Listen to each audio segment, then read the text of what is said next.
Bueno, muchísimas gracias por la invitación. Creo que va a ser una mesa redonda de lo más aburrida, porque estamos todos muy de acuerdo. Entonces, lo que voy a tratar de aportar es un poco más la visión desde el punto de vista llegando desde la tecnología. El gran primer tema de la tecnología es quizás el primero y también el último, como tema repetido, como tema constante, es el tema de la velocidad. En el Uruguay siempre dijimos que era un buen país para esperar el fin del mundo porque iba a llegar 20 años después. El fin del mundo va a llegar 20 años después, pero los Pokémon llegaron 20 días después. O sea, después de cazar Pokémones en el Central Park, se podían cazar Pokémones en el Parque Valle estrictamente 20 días después. O sea, esa es la velocidad de propagación de algunos fenómenos. Se hablaba recién que Angry Birds tardó en llegar a 50 millones de usuarios 35 días. Bueno, eso incluye al Uruguay. Nosotros no estamos por fuera de esos fenómenos. Es decir, no tenemos otra velocidad. Tenemos la misma velocidad de propagación de todo el mundo. La velocidad de propagación de la tecnología es global. Puede ser que haya niveles de adopción, haya bolsones de adopción, pero digamos los early adopters, es decir, la gente que adopta la tecnología en forma temprana, no va a tener una diferencia ni de días comparado con lo que puede ocurrir en Silicon Valley. Es decir, hay aplicaciones que salen en Silicon Valley y que tienen usuarios acá en Uruguay a los 10 minutos, no 20 años después. Algo así tan masivo como Pokémon son 20 días, pero hay cosas que llegan absolutamente en minutos. Si miramos oleadas de tecnología, podemos distinguir, estamos hablando de un proceso de 50 años, ¿no? 50, 60 años. Podemos distinguir tres oleadas principales. Una primera oleada que es la de los sistemas de información. No hablando de lo que es la informática para adentro, sino del impacto de la informática en la sociedad. La primera oleada son los sistemas de información. Los ERP, los sistemas que organizan la información de las empresas, que tienen que ver con la contabilidad, con los sueldos, etcétera, etcétera. En el mundo financiero, si proyectamos eso en el mundo financiero, es el core bancario. El core bancario en las diferentes instituciones existe de hace una cantidad de años y estoy seguro que muchos de ustedes han sufrido las actualizaciones o la nueva versión o cuando se cambia el core bancario. Cuando se cambia el core bancario en un banco o cuando se cambia un sistema de información en cualquier organización es un drama, porque eso afecta a todos, veo las caras, efectivamente varios han sufrido ese proceso y es un proceso que ocurre periódicamente, porque esas cosas se van actualizando periódicamente. Hay una segunda ola, que llegó unos años después, que es la ola de la robotización. Si la ola de la robotización llegó hace muchos años, esta foto es una foto de Hyundai, tiene muchísimos años, hace muchísimos años, y cada vez más productos llegan sin pasar prácticamente, o pasando cada vez por menos manos, donde las manos de las personas que tienen que ver con los productos tienen que ver con los procesos de control de calidad o tienen que ver con los procesos de control y de programación de las máquinas, ¿no? Esto basta visitar, por ejemplo, si uno visita la planta de UPM y va al centro de control de la planta de UPM, bueno, es un centro de control que debe tener unas 50, 60 pantallas de computadora y después uno puede caminar larguísimos pasillos de la planta sin ver a nadie. Es decir, son todos procesos de esa naturaleza y esa ola llegó hace ya bastante tiempo, no es la ola de hoy. El tema de la robotización no es de hoy, el tema de la robotización está hace ya unos cuantos años y es el dominante en la industria.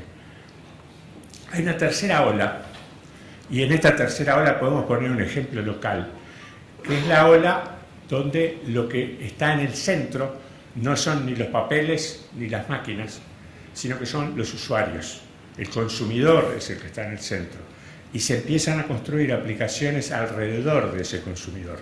Tiene que ver con la economía colaborativa que se hablaba y tenemos un ejemplo en Uruguay, que es esta empresa que en definitiva da servicios a un montón de gente para hacer pedidos de delivery, ¿no? Esta es una empresa uruguaya que empieza en el año 2008 y que hoy está en toda esta cantidad de países y que habiendo empezado en el año 2008 con 3 estudiantes que se graduaban ese año, hoy tiene 350 empleados, ¿no? Es decir, empresas de esta naturaleza.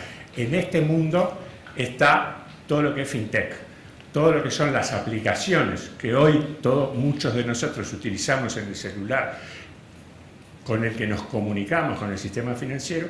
Algunas fueron desarrolladas dentro de los bancos, pero la gran mayoría fueron desarrolladas por empresas independientes que le dan esos servicios a los bancos, ¿no? O que le venden esos servicios a los bancos, o que tienen ciertos niveles de sinergia. Entonces, la primera ola es la del core bancario, la segunda ola es la del robot. En definitiva, si lo proyectamos en el sector financiero, la segunda ola es la del cajero automático, la de la máquina que cuenta los billetes y que hace una serie de cosas, que es lo más parecido, es el robot proyectado a la actividad financiera. Y la tercera ola es el banco en el celular, es el banco en el smartphone. Entonces tenemos esas tres olas como tres elementos, y cada una de esas olas transformó y va a seguir transformando no solamente las actividades del sector financiero, sino las actividades en general.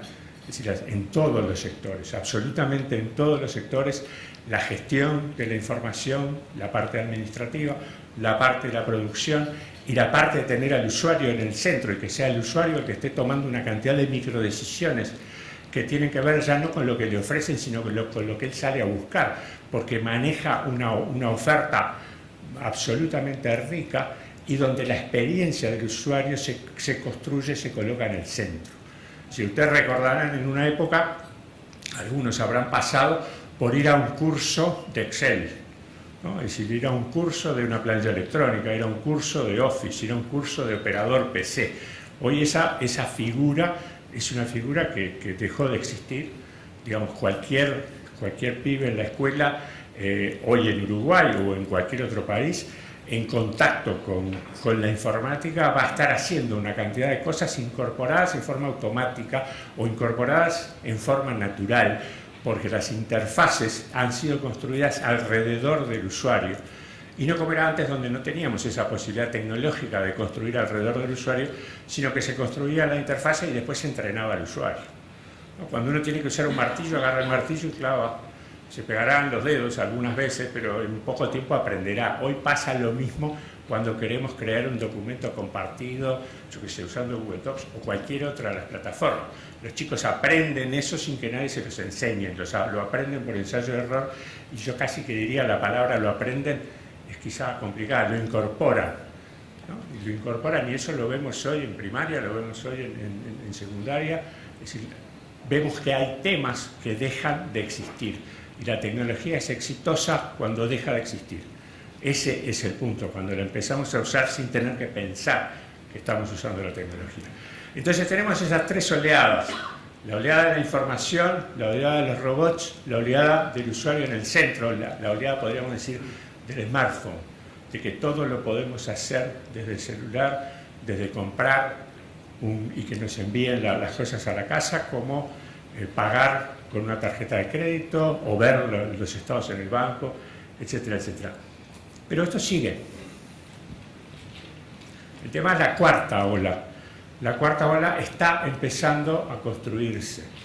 La cuarta ola, a mí me gusta representarla por Libratus. Libratus es un jugador de póker que ganó el Campeonato Mundial de Póker a fines del año pasado, que es una computadora que la construyó la Universidad de Carnegie Mellon. ¿No? Alrededor del año 2000 las computadoras nos ganaron al ajedrez, hace un par de años nos ganaron al Go, una computadora que construyó Google, y ahora las computadoras nos ganan al póker. Es decir, no nos ganan, le ganaron a 3 campeones mundiales de póker en una ronda. Entonces, Libratus tiene el poder computacional y el poder de lo que se llama machine learning y gestionar grandes volúmenes de datos, de simular acciones que hasta hace muy poco tiempo no se podían simular en una computadora, y que en algún momento se pensaba que íbamos a estar muy distantes, ¿no? Es decir, en los años 60 había pioneros que decían, bueno, en unos pocos años va a haber una máquina que pueda traducir. Y estimaban los optimistas de la tecnología, dentro de 20 años vamos a tener una máquina que logre traducir. En los años 80 había papers que decían exactamente lo mismo. Dentro de 20 años vamos a tener una tecnología que pueda traducir, porque no había habido un avance. Es más, lo que se había aprendido tenía que ver con el nivel de dificultad. Es decir, se entendía lo difícil que era. O sea, se sabía muchísimo más, pero se sabía justamente que era mucho más difícil de lo que se pensaba en los 60. En el año 2000 estaba el mismo paper. Dentro de 20 años vamos a tener una máquina que sepa traducir. El mismo paper de 60, de 80 se repetía en el 2000. En el 2020 tenemos una máquina que sabe traducir. O sea, llegó. Esa oleada llegó. Esa máquina que sabe traducir razonablemente está al alcance de todo el mundo. Hoy, con Google Translate, simplemente, que es además de uso general, que traduce razonablemente entre algunos idiomas y que se está perfeccionando cada vez más con diferentes técnicas, y que entonces en unos pocos años realmente esas tareas que estaban totalmente por fuera del alcance pasaron a estar adentro del alcance. Entonces esa cuarta ola, que es una ola que está empezando a dar resultados actualmente, básicamente con el análisis de mercados, el análisis de comportamientos, el análisis de enormes volúmenes de información, ¿no? El análisis, esto aplicado a la genómica, aplicado a la producción agropecuaria, aplicado al clima, etcétera, etcétera, va a tener cada vez mayor impacto en otras actividades. Entonces, predecir el futuro, que nunca fue fácil. Es más, era bueno cuando la gente predecía el futuro para después de estar muerto, ¿no? Porque si no te podía pasar que llegara a esa fecha donde uno había predecido el fin del mundo, había predicho el fin del mundo y el fin del mundo no llegaba. Y hay casos, ¿no? Hay un monje en Suiza que una vez le pasó eso y lo colgaron por predecir el fin del mundo y no llegara el momento. Siempre fue difícil. Bueno, hoy es absolutamente imposible. Hoy tenemos fenómenos de esta naturaleza y tenemos fenómenos de este tipo. En el 2006 nada de esto existía. Si en el 2006 no existía el iPhone, no existía el Kindle. El iPhone y el Kindle son del 2006, de 2007. Por supuesto no existía Uber, no existía Airbnb, no existía WhatsApp, que es mucho más, de hace mucho menos tiempo, ¿no? Es decir, nada de esto existía. Esto es el andamiaje normal que tiene cualquier millennial en su bolsillo. Es decir, es parte de la vida diaria. Y esto tiene menos, si tiene 10 años. Es decir, está cumpliendo 10 años el smartphone, está cumpliendo 10 años este año, para simbolizar en uno ese efecto. Entonces, las olas, cada una de las olas vale la pena reflexionar los impactos que tuvo a nivel de la producción, a nivel social, a nivel del consumo. Vale la pena reflexionar que estamos en el origen de la cuarta ola, que no sabemos nada de la cuarta ola, así como no sabíamos nada de la tercera cuando arrancó, ¿no? Acuérdense que cuando sale el smartphone, los analistas de la tecnología, ahora hablo personalmente, cuando a mí me plantearon en el 2006, Apple está trabajando sobre un teléfono inteligente que va a hacer esto, va a hacer eso, dije, caramba, Apple o los demás, o Google cuando nace porque tienen un campo abierto, porque no tienen competencia, pero Apple está enfrentado con Nokia, hay un jugador pesado, ¿no? Es razonable esperar que no le vaya bien y que esto sea otra aventura de Jobs. Y Jobs cambió el mundo.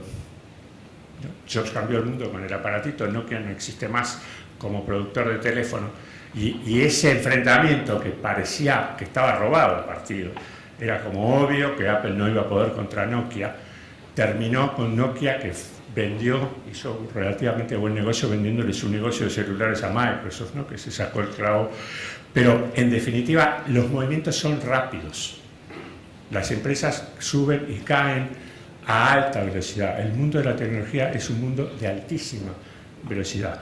Y ese mundo de altísima velocidad llega rápidamente al Uruguay y genera enormes tensiones. Tensiones que tienen que ver con gestionar procesos disruptivos, tensiones que tienen que gestionar la tensión entre lo local y lo global. Lo decía Gabriel, ¿dónde está? ¿Cuál es la localidad de Uber? ¿Cuál es la localidad de Airbnb? ¿Cuál es la localidad de una plataforma? ¿Cómo se le cobran impuestos? Esos son procesos y problemas que solo se pueden resolver globalmente, no los puede resolver un país, a menos que se bloquee, como Corea del Norte, digamos, o a menos que tenga el poder de mercado y de sociedad y de estilo de sociedad como China. Es decir, China puede ponerle condiciones a Uber. Es más, Uber vendió su su negocio en China. Pero es China la que le puede poner condiciones a Uber. Yo creo que no hay ningún otro que le pueda poner condiciones a Uber.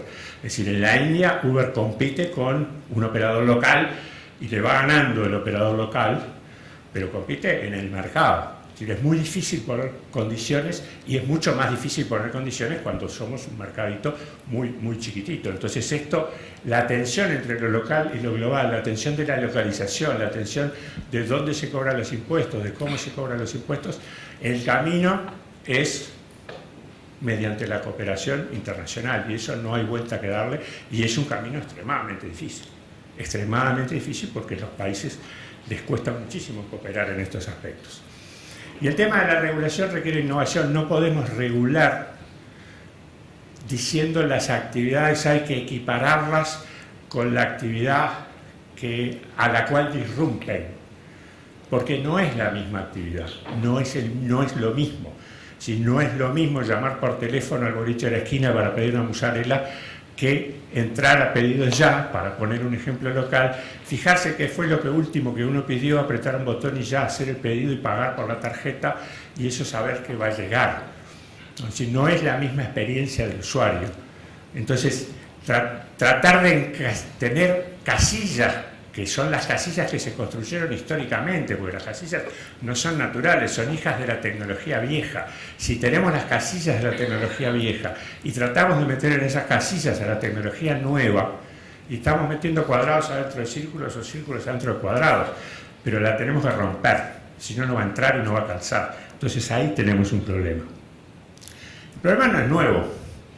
Este señor, el Knocker Up, era un tipo que era una pyme, porque combinaba capital y trabajo, que existía en Londres y en Dublín en el siglo XIX y también en el siglo XVIII, cuando se empezaron a popularizar los relojes despertadores, pero se empezaron, el reloj despertador era un bien muy caro, ¿no? Ya teníamos fábricas, ya teníamos instalado el modo de producción centrado en la fábrica, el cumplimiento del horario, había que llegar en hora, etcétera, etcétera.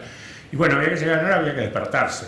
Para despertarse en hora había que tener un despertador. Y un despertador era un bien muy caro y un trabajador no podía comprarse un despertador. Entonces contrataba los servicios de un Knocker Up que daba la vuelta e iba despertando a la gente con su vara, con su palo, iba despertando a los vecinos. Acá el mensaje es, este señor necesita que le den muchos golpes porque tarda en despertarse, le voy a tener que cobrar más caro. Y esto era una pyme, porque combinaba capital con trabajo, era el trabajo del Knocker Up con el capital que lo vemos ahí, que es el reloj despertador que tiene colgando. El palo no lo podemos considerar capital. Entonces, cuando caen los precios de los despertadores, esto queda obsoleto, claramente queda obsoleto. Entonces, hay un punto claro que es, y se mencionó, lo mencionaba Fernando, lo mencionaba Rodrigo, que es la diferencia entre el trabajador y el puesto de trabajo. Si nosotros nos centramos en el puesto de trabajo, vamos a terminar defendiendo la existencia del Knocker Up, ¿no? Pero ya los despertadores resulta que no son tan caros. Eso no tiene nada que ver con defender al trabajador. Es decir, defender al trabajador es una cosa totalmente diferente. Es una cosa que tiene que ver con cómo comprendemos, en la medida de lo posible, estas tendencias tecnológicas que estamos viendo. Cómo comprendemos las urgencias, y creo que eso lo hemos dicho todos, por eso yo decía, va a ser una mesa redonda aburrida, o estamos todos muy de acuerdo. Cómo entendemos las urgencias y cómo empezamos a visualizar los caminos.